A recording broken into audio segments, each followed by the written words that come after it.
शक्ति मनमै मरेको छु।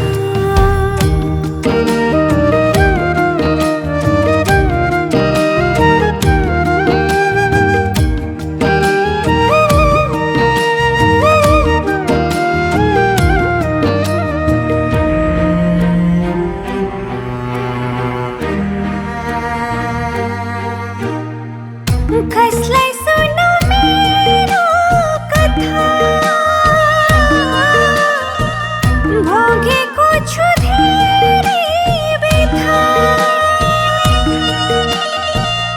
आँधीहुरी चलेको छ, भित्री मन जलेको छ।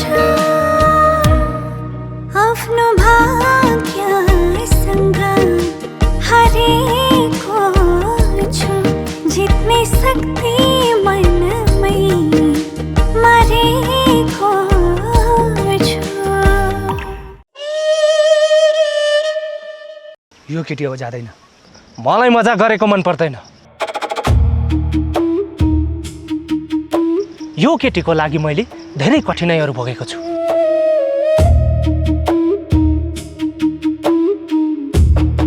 यसमा मेरो धेरै लगानी छ।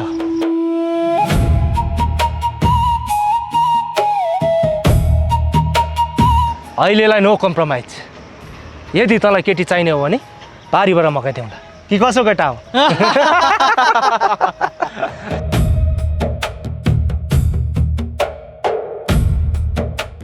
मैले भनेको मान, नत्र जे पनि हुन सक्छ।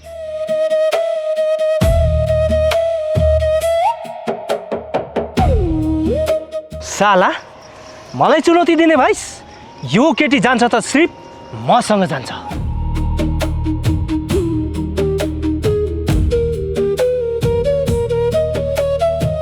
यो कुरा बुझिराख, यो केटीमा जति मैले लगानी गरेको छु त्यो फिर्ता गर्नुपर्छ।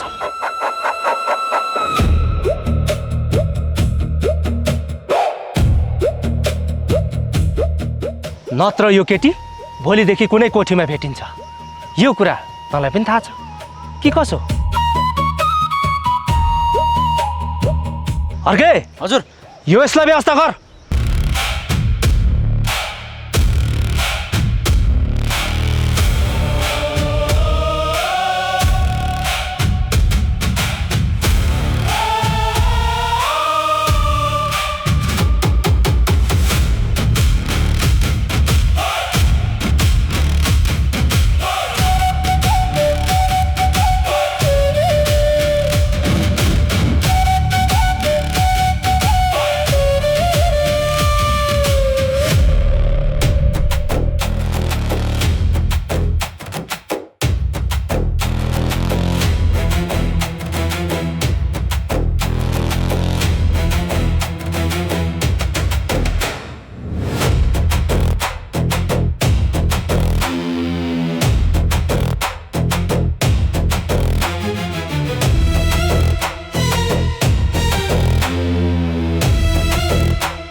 सधैँभरि अरूलाई रुवाएर कसरी पुग्छ?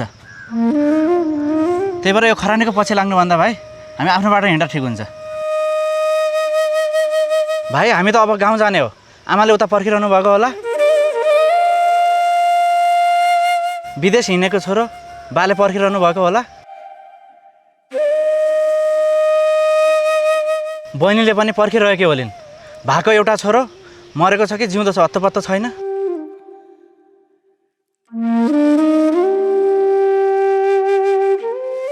एक वर्ष भइसक्यो घरमा अत्तो छैन। अब बहिनीको झझल्को आइरहन्छ। अब यो मनले पनि कसरी मान्ला भाइ? अब त हामी गाउँ जानुपर्छ।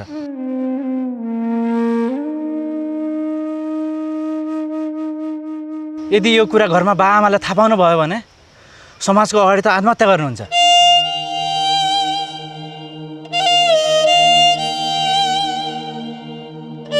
बहिनीले यो कुरा थाहा पाइन् भने कहिले माफ दिने ओली छैनन्। म यो पापको भागीदारी बन्न चाहन्न।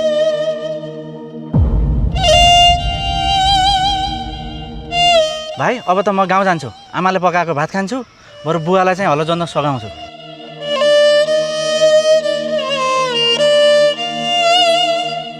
दाइ त्यो बहिनीलाई लिएर तपाईँ पनि जानु, हामी पनि गाउँ जान्छौँ दाइ। ठिक छ।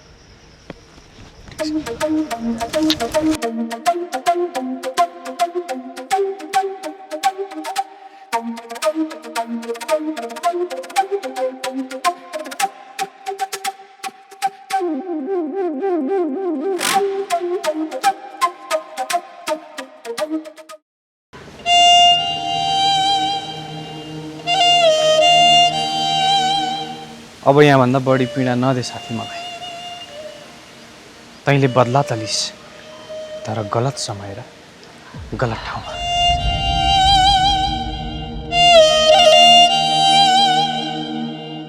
तैँले मेरो संसार खोसिस्, अब मलाई यहाँभन्दा के चाहियो र?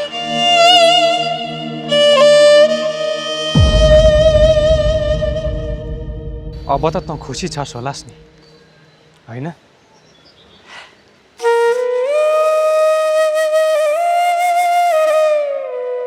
मैले बल्ल बुझ्दैछु, तैँले सिकाइस्, तर धेरै ढिलो।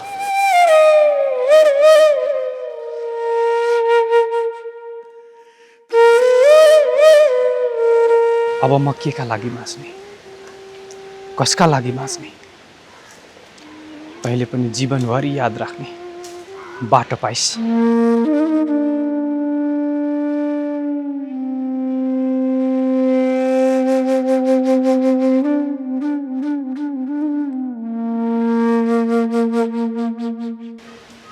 एउटा साथीको कारणले गर्दा हजारौंको जीवन बर्बाद भयो भनेर।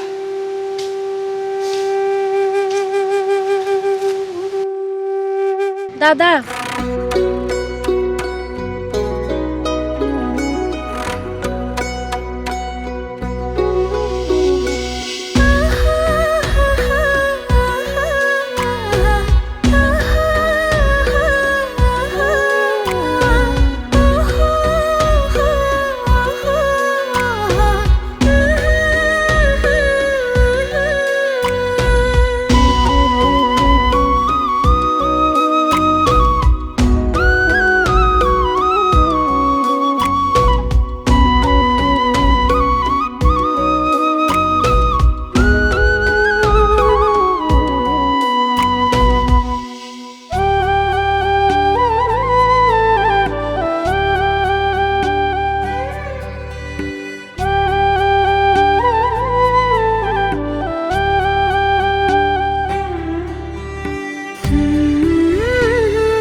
के भनौँ यार साथी, तँ त साँच्चीकै मान्छे भइछस्।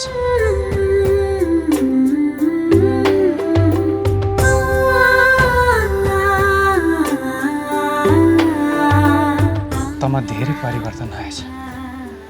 तेरो मन त साँच्चीकै ठुलो रहेछ यार।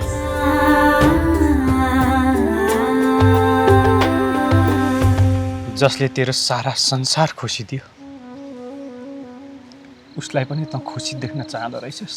सबैले सबैको पीडा बुझ्दैनन् साथी। मैले आफ्नो बदला भन्दा नि तँभित्रको तँलाई हेर्नु थियो।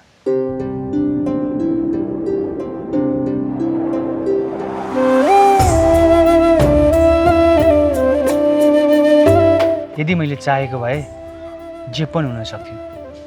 मैले राम्रोसँग बुझेको छु कसको महत्त्व कति हुन्छ भनेर।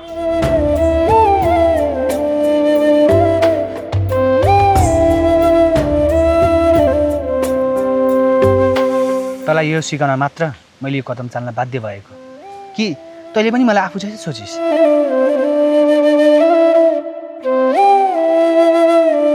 हेर त, हामीले पहिले नै यस्तो काम छोडेको भएदेखि आज तैँले यस्तो भोग्नै पर्ने थिएन।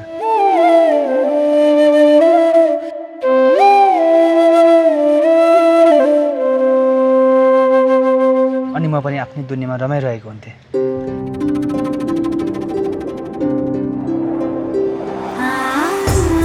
हुन त भनेर केही फाइदा छैन, पनि मनमा लागिहाल्यो त्यसैले भने। अब तैँले पनि ती पुराना दिनहरू फिर्ता पाउनेछस्। त ढुक्क भएर बस।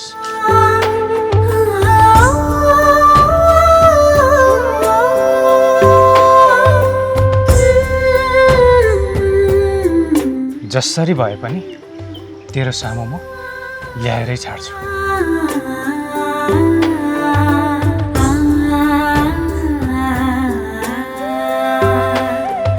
अब त ढुक्क भएर घर जाँदा हुन्छ। मैले पनि सोचिसकेँ, साँच्चीकै बाटो परिवर्तन गर्नुपर्ने रहेछ।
नवीन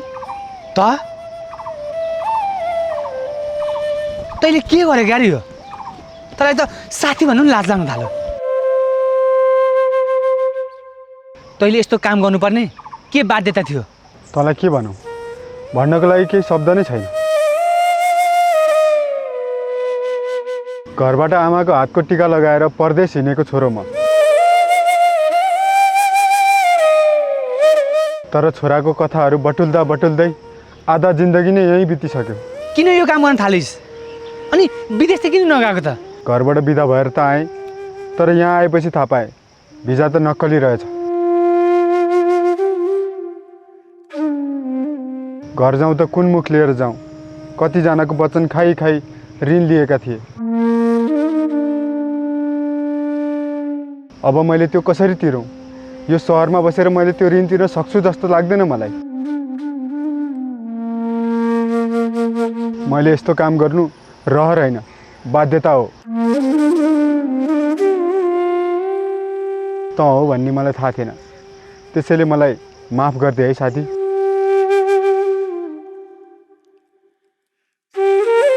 तँलाई थाहा भइहाल्यो म यहाँ छु भनेर तर घरतिर कसैलाई पनि थाहा नहोस् है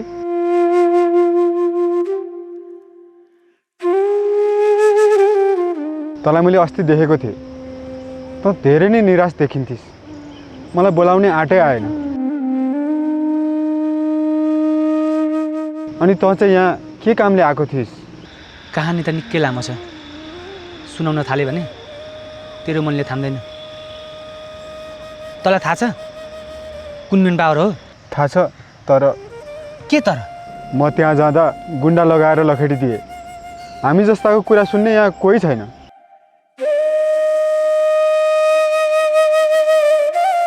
छोड यो कुरा अनि भाउजू सन्चै हुनुहुन्छ नि अनि अब घर जानुहोस् जान त मन छ नि तर कसरी जानु त्यो मान्छेलाई चिन्छस् चिन्छु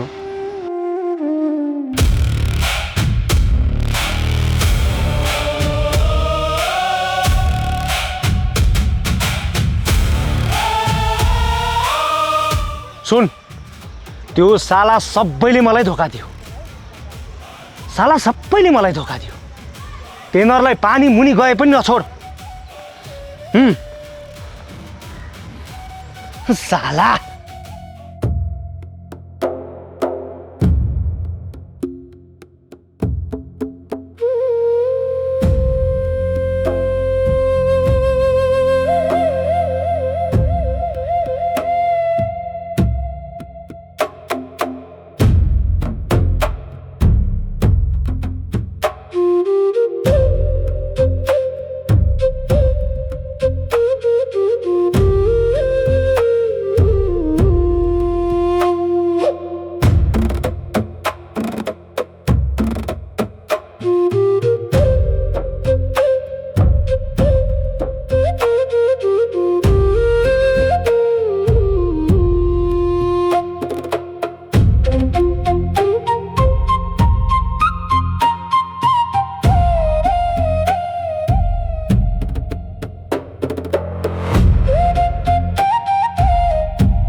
केटा मैले अघिदेखि विचार गरिरहेको छु त मेरो किन पछि पछि पछि आइरहेको छ त्यति बेला त चिन्नु भयो त दाइ तर अहिले मलाई देखेर किन भाग्दै हुनुहुन्छ न तपाईँले मलाई पैसा फिर्ता दिनुभयो न भिजा नै लगाइदिनु भयो म तपाईँको अफिसमा पनि पुगेको थिएँ तर ताला लागेको थियो यसरी त हुँदैन नि दाइ 1 वर्ष भइसक्यो खोइ काम गरिदिएको त्यो पैसा पनि फिर्ता हुँदैन र भिजा पनि लाग्दैन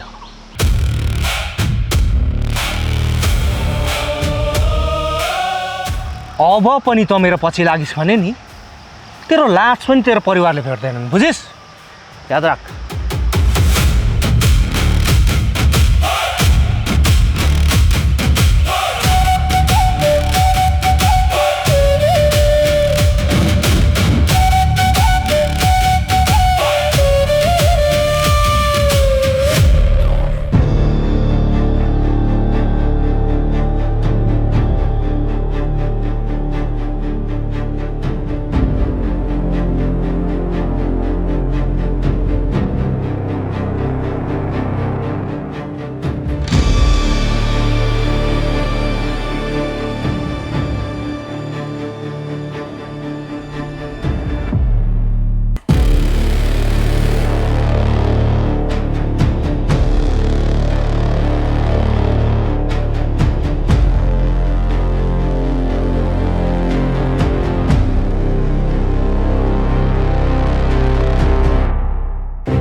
हेर नवीन अहिले म पनि समस्यामा छु अहिले म गाउँ जानै पर्छ केही दिनपछि फर्किउँला त्यसपछि तेरो काम मिलाउँला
आफ्नो भाग्यसँग हरेको छु जित्ने शक्ति मनमै मरेको छु यति कठोर भाग्य पनि कुनै दिन त थाक्ला नि मेरो आँसुले सबै दोषहरू कुनै दिन त मर्ला नि आफ्नो भाग्यसँग हरेको छु जित्ने शक्ति मनमै मरेको छु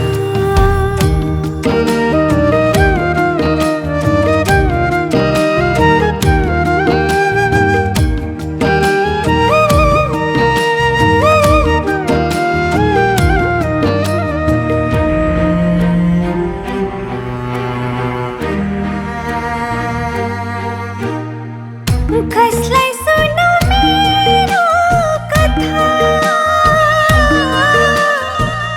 भोगेको छु धेरै व्यथा आँधीहुरी चलेको छ भित्री मन जलेको छ आफ्नो भाग्यसँग हरेको छु जित्ने शक्ति मनमै मरेको छु